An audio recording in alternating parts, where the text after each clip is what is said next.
নমস্কার, আমি জেবরাশ্রিন। এখন আছি গঙ্গোত্রীতে। গোমুখ তপোবন ট্রেক শুরু করব একটু পরেই। গঙ্গোত্রী থেকে আজকে যাব ভোজবাসা। সামনেই আছে গঙ্গোত্রী মন্দির। 18th সেঞ্চুরিতে জেনারেল অমর থাপা এই মন্দিরটি এখানে স্থাপন করেন। এই যে সামনে গাছপালা দেখছেন, এই দিকটাতে আছে সূর্যকুণ্ড। আমরা সবাই প্রস্তুত হয়ে গেছি ট্রেকের জন্য, এবং ট্রেকটা কিন্তু একদম হোটেলের এই সামনে এই রাস্তা থেকে শুরু হবে। আমরা সবাই মিলে হাঁটা শুরু করলাম। হোটেল থেকে মন্দিরটা ঠিকভাবে দেখা যায় না। ট্রেক শুরু করলে একটু হাঁটলে কিন্তু মন্দিরটা দেখা যায়। এই যে সামনে দেখা যাচ্ছে। 1800 শতাব্দীর আগে কিন্তু এখানে কোনো মন্দির ছিল না। তখন সাধু বা ভক্তরা কিন্তু যে প্রাকৃতিকভাবে নদী বয়ে যাচ্ছে সেই নদীর পাশে বসেই কিন্তু পূজা অর্চনা বা ধ্যান করতেন। আমরা ধীরে ধীরে এগিয়ে চলেছি পথ বেয়ে। আজকে আমরা মোটামুটি 15 কিলোমিটার রাস্তা হাঁটবো। গঙ্গোত্রী থেকে ভোজবাসা অব্দি দূরত্ব 15 কিলোমিটার। মাঝখানে পড়বে চিরবাসা। গঙ্গোত্রী থেকে চিরবাসার দূরত্ব 9 কিলোমিটার। চিরবাসাতে গিয়ে আমরা লাঞ্চ সারবো। আর এখানে সামনে দেখা দিয়েছে মাউন্ট সুদর্শন, যার উচ্চতা 6507 মিটার। রাস্তা লম্বা, ফলে আমরা ধীরে ধীরে এগিয়ে চলেছি আমাদের গন্তব্যের দিকে। ওয়েদার আজকে খুব ভালো, আকাশ একদম পরিষ্কার, ঝলমলে রোদ্দুর বেরিয়েছে। এরকম আবহাওয়াতে হাঁটতে কিন্তু বেশ সুন্দর লাগে। চারপাশে প্রচুর গাছপালা, ভরপুর অক্সিজেন, সুতরাং আমরা দ্রুততার সাথে এগিয়ে চলতে লাগলাম। গঙ্গোত্রী ন্যাশনাল পার্কের চেকপোস্ট পেরিয়ে আমরা এগিয়ে চলেছি। এক পাশে পাহাড় আর এক পাশে খাদ এবং সবুজে ভরা গাছপালার মধ্যে দিয়ে আমরা এগিয়ে চলেছি। এই ট্রেকে চলতে চলতে প্রচুর নদী নালা পেরোতে হবে। সেরকম একটি নালা আমরা পেরিয়ে নিলাম, এবং এখানে পোর্টার হিসেবে আমরা সামনে দেখতে পাচ্ছি বেশ কিছু ঘোড়া মালপত্র নিয়ে এগিয়ে চলেছে। এই ট্রেকে ভোজবাসার পরে কিন্তু শুধুমাত্র হিউম্যান পোর্টাররাই উপরে যেতে পারে। পাইন বনের ফাঁক দিয়ে কি সুন্দর নীল আকাশ দেখা যাচ্ছে। আমাদের দলে কিন্তু দুজন এজেড পার্সন আছেন।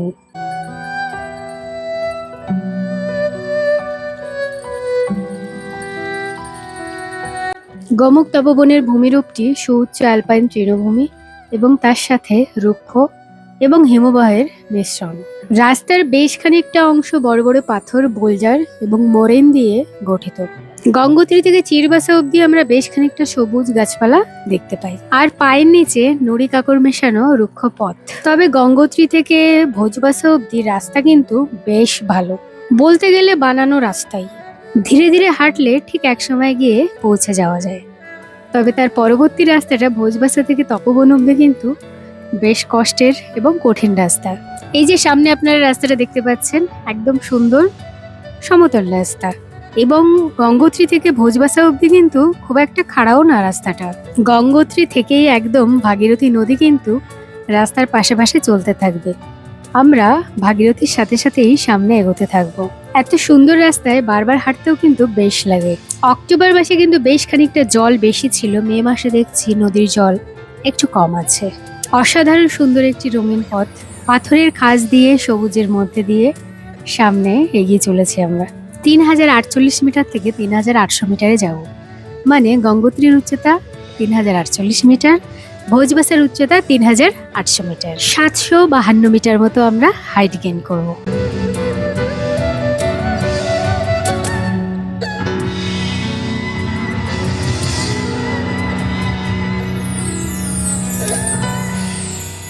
পাহাড়ে ব্যাগ নিয়ে হাঁটা এবং ব্যাগ না নিয়ে হাঁটা দুটোর মধ্যে কিন্তু বেশ খানিকটা ফারাক আছে।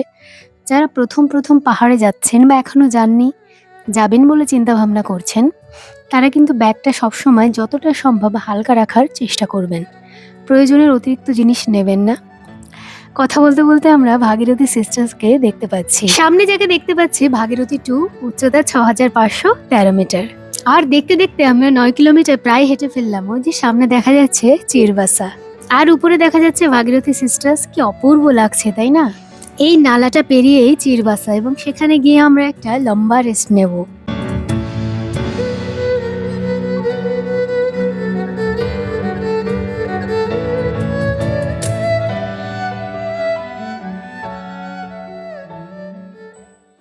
অবশেষে আমরা চিরবাসা পৌঁছে গেছি, এবং আমরা এখানে সবাই মিলে এখন লাঞ্চ করব, রেস্ট করব। After that towards ভোজবাসা।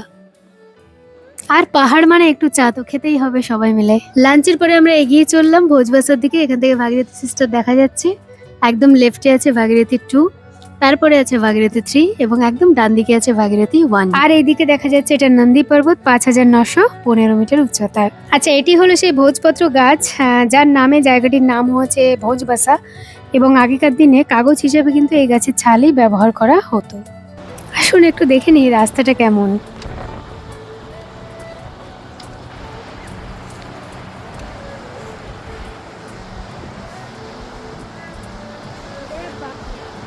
আমরা রকফল জোনের একদম কাছাকাছি চলে এসেছি, আর এখানে কিন্তু প্রচুর পরিমাণে ব্লু শিপ দেখতে পাওয়া যায়। এখানে বোর্ড লাগানো আছে যে সামনে রকফল জোন। রকফল জোনে চেষ্টা করতে হবে যত দ্রুত সম্ভব সেই এরিয়াটা পেরিয়ে যাওয়ার। হাঁটার সময় কানটাকে সজাগ রাখতে হবে যে পাথর পড়ার কোনো আওয়াজ পাওয়া যাচ্ছে না। রকফল জোনে থাকাকালীন কেউ ভিডিও করবেন না, আমি কিন্তু রকফল জোন পেরিয়ে গিয়ে অনেক দূর থেকে জুম করে ভিডিওটা করছি। যখন খুব বৃষ্টিপাত হয় বা বরফ গলে তখন কিন্তু রকফল জোন আরো বেশি ভয়ঙ্কর হয়ে যায়। আমরা কিন্তু ভোজবাসা থেকে খুব বেশি আর দূরে নেই, এই যে দেখা যাচ্ছে, এবং এখানে কিন্তু অনেক আশ্রমও আছে। সূর্য অস্ত যাচ্ছে, এখানে দেখা যাচ্ছে ভাগীরথী সিস্টার্সকে এবং পাশ দিয়ে বয়ে যাচ্ছে ভাগীরথী নদী। সন্ধেবেলা বেশ অনেকটা আড্ডা দেওয়ার পর আমরা ডিনার করে নিয়েছি এবং আমরা এখন শুয়ে পড়বো। পরের দিন আবার ট্রলি করে নদী পেরোতে হবে এবং যেতে হবে তপবন।